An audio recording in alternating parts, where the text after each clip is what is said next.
Commission আমাদেরকে যে জুলাই সনদের খসড়া প্রণয়ন করেছিল সেই খসড়ার মধ্যে এটা ছিল না।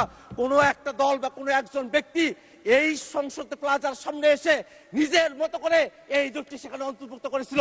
জনগণকে যারা এখানে সংসদে দাঁড়িয়ে মূর্খ সাব্যস্ত করতে চাচ্ছেন তাদের উদ্দেশ্যে আমরা বলি, আপনাদের এই পজিশন গণভোটের পক্ষে হ্যাঁ বলার পরে আজকে গণভোটের বিপক্ষে অবস্থান নেওয়া বিএনপির দলগত মূর্খতা বা সততাকে প্রকাশ করতে মাননীয় স্পিকার।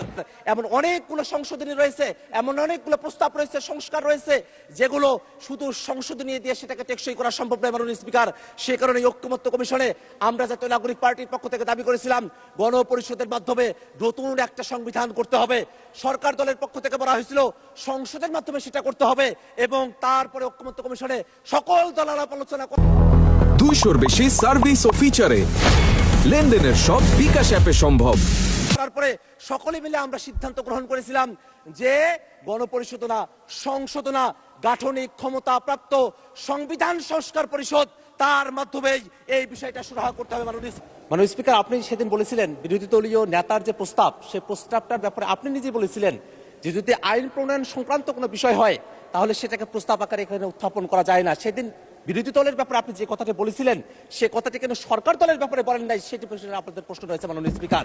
মাননীয় স্পিকার, এই ক্ষেত্রে আমাদের একটা বক্তব্য আছে মাননীয় স্পিকার।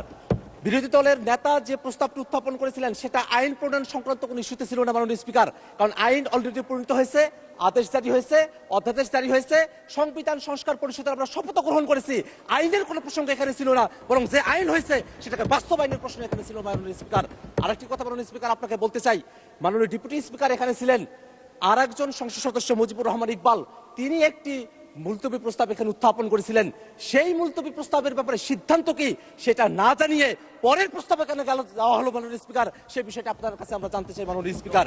মাননীয় স্পিকার, আমরা একটা কথা খুবই স্পষ্ট করে বলতে চাই, মাননীয় সংসদ সদস্য যে প্রস্তাবটি উত্থাপন করেছেন সেখানে তিনি বলেছেন যে জুলাই সনদ রাজনৈতিক সমঝোতার দলিল, সেটা সংবিধান সংশোধন পরিবর্তন আইন প্রণয়ন, এই বিষয়গুলোর কথা তিনি সেখানে বলেছেন এবং বলেছেন এটা বাস্তবায়নের পথরেখা কি হতে পারে সেই নিয়ে আজকের এই মুলতবি প্রস্তাব।